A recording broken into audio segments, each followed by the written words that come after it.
Star Wars 7x7 episode 2898. As we do our deeper dive into episode 4 of the Obi-Wan Kenobi series, the one that we're calling Staring Contest, I wanted to talk with you about something that seems to be now becoming more prevalent in Star Wars storytelling. It's something that has been happening in other fandom storytelling situations, but it seems like the Obi-Wan Kenobi series is bringing it to a new height. Punch it.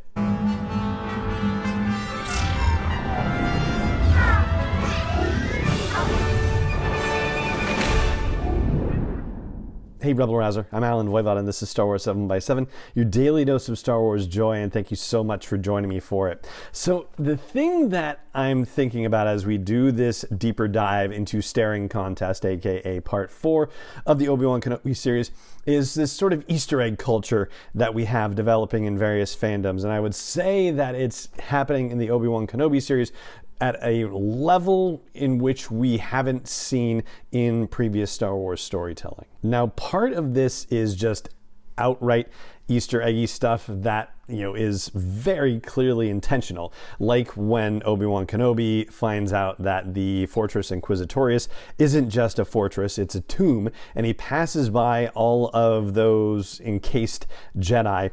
And like as you're looking at them, you're like, are these people supposed to be familiar to us? Like, should we know who everyone is that's encased in this amber fluid? And the answer, I guess it turns out, is both yes and no, in the sense that there are some familiar faces, potentially familiar species, certainly, and additionally, there are faces that are brand new to us. And I think part of the whole, tension of that situation is that, we have the opportunity to identify, these particular Jedi didn't survive Order 66. And also, there are new faces where we're like, we hadn't even thought about them, or we hadn't even heard about them. Could they possibly show up in future storytelling? And whereas Star Wars has had a little bit of that sort of thing in other storytelling, it's not really that prevalent when you compare it to, say, like the Marvel movies, for example, where one of the bigger critical qualms with them has been that it's really all about setting up whatever the next movie is, almost making the current movie an afterthought of sorts. And Star Wars has done, a little bit of this and that here and there from time to time, and certainly they talk about it a lot with the High Republic when Daniel Jose Older says everything is something, and so there are lots of little Easter eggs and other things being dropped in there that have meaning for future storytelling down the line.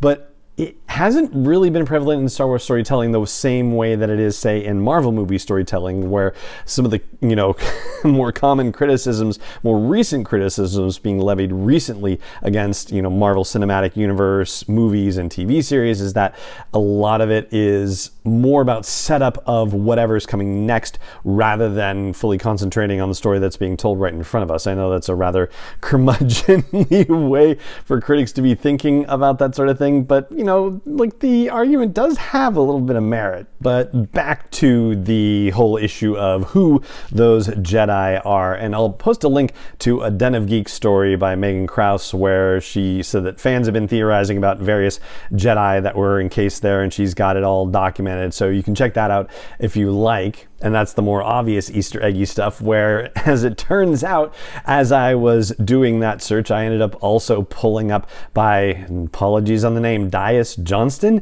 writing for Inverse, the names of 3 Jedi who appear in graffiti on the walls inside the safe house on Mapuzo. And so the story is, these Jedi survived Order 66. That, of course, presumes that it's these Jedi that were writing their own names on the walls and not necessarily writing the names of other Jedi who they might be memorializing, for example. So yeah, maybe there's a little bit of a logical leap there that's happening. But of the 3 names that are mentioned on the graffiti in that safe house, the most interesting one is Valen Halcyon. And Halcyon, I'm pretty sure the pronunciation on that, Valen, who knows?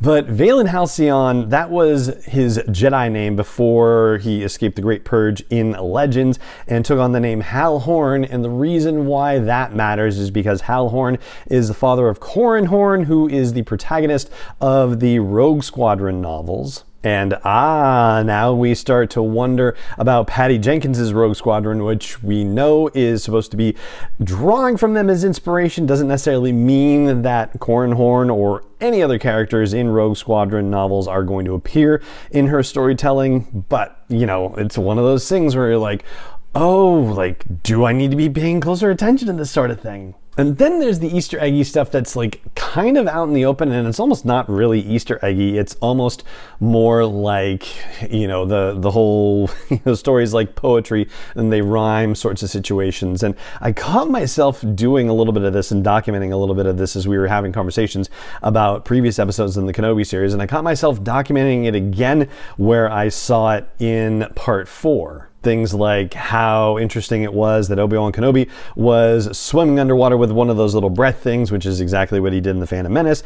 And as it also turns out, that is how the heroes of Jedi Fallen Order infiltrated the Inquisitorius fortress on Nur as well. Then there's the scene where Leia's getting rescued by Obi-Wan in that little torture chamber, and someone pointed out on Twitter, and Sam Witwer actually retweeted it and commented on it, that it looked rather similar to events that happened in the Force Unleashed video game. Then you have the tracker thing, and this is one of those where you're like, well, is it just coincidence, or was somebody actually thinking, oh yeah, I can make this link?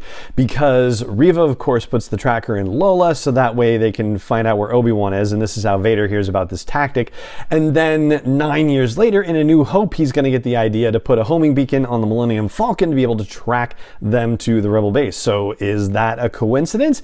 Or, you know, like in episode 3, when Obi-Wan and Vader have their first fight, and at one point Obi-Wan, you know, destroys this thing to make like a dust cloud or a, you know, some sort of smoke cloud appear to disguise where he is and to run away from Vader. And so then in The Empire Strikes Back, you get that scene in Cloud City where Luke and Vader are fighting, and Luke manages to slice, you know, some conduit tube and sprays Vader with a bunch of smoke, and he says, Obi-Wan has taught you well, right? Like, was he referring to what happened in part 3 of the Obi-Wan Kenobi series? Like, is that the sort of, you know, retconning or backconning that's happening for real? Then you have Leia resisting Reva's mind probe in the same way that Rey resists it from Kylo Ren in The Force Awakens. You have that sound of the Imperial probe torture droid that happens where, you know, Leia has that happen to her in A New Hope. And then, of course, my particular favorite, which has to do with the T-47s, and in Empire Strikes Back, they were having trouble adapting them to the cold. In Obi-Wan, they have trouble even considering them as anything but sewage haulers. So I think I'm starting, as a result of all this, like, you know, there was a point at which, you know, when I started the podcast, I thought to myself, this is a vehicle where we can talk about all Star Wars storytelling that's happening because the canon was being rebooted. So we had a clean slate and we could talk about all this brand new stuff because we could all kind of wrap our heads around it. And I think now we're getting to the point where maybe that opportunity is slipping from us a little bit. And so thankfully there are people who are specializing in their own particular eagle-eyed venues, and we all have access to this on the internet and on social media now. But in a way, it's almost like we're reinventing a new canon classification system. So if you recall from the expanded universe, and I think this originated with Leland Shee, there was a G canon, which was anything that came from George Lucas, and then underneath that was the T canon, which was anything television series wise, like the Clone Wars, and under that was C canon, which was continuity canon, and then there was S canon, which was secondary canon, and then there was N canon, which was non-canon. So like, you know, think the Lego storytelling, for example, or like the Star Wars Infinity stuff. Those are the what if stories that we actually talked about a little bit last year. But that hierarchy was about trying to maintain some storytelling integrity, if you will, and saying that, you know, if there was something in C canon that contradicted G canon, then G canon won out, for example. And so, you know, it was sort of a very, you know, pyramidal, you know, top-down way of looking at things. And it seems like that's kind of been inverted now with the way storytelling is now, because now we've got this, you know, very wide entry point at the top instead, where anybody can watch this stuff.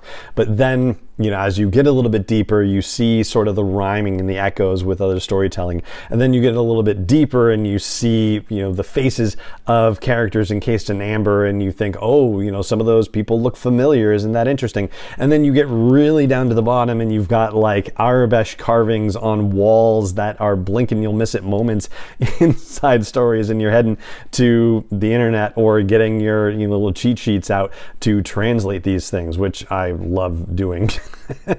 And I'd love to know what you think about this too. So if you're catching the video version of this, then there's only one place you'll be, and that's YouTube. So please leave a comment on this one and let me know what you think. And if you're catching the audio version of this on your favorite podcast app, well then please head over to the blog post for this show's episode at sw7x7.com and drop a comment there. I would love to hear from you and continue this conversation. And that is going to do it for this episode of the show, for our deeper dive into part 4 of the Obi-Wan Kenobi series, aka Staring Contest. And it just remains for me to say thank you so much for joining me for it as always, and may the Force be with you wherever in the world you may be. Star Wars 7x7 is not endorsed or sponsored yet by Lucasfilm Limited, Disney, or 20th Century Fox, and is intended for entertainment and information purposes only. Star Wars, the Star Wars logo, all names and pictures of Star Wars characters, vehicles, and any other Star Wars related items are registered trademarks and/or copyrights of Lucasfilm Limited or their respective trademark and copyright holders. May the Force be with them. All original content is copyright 2021 by Star Wars 7x7. We hope you love it.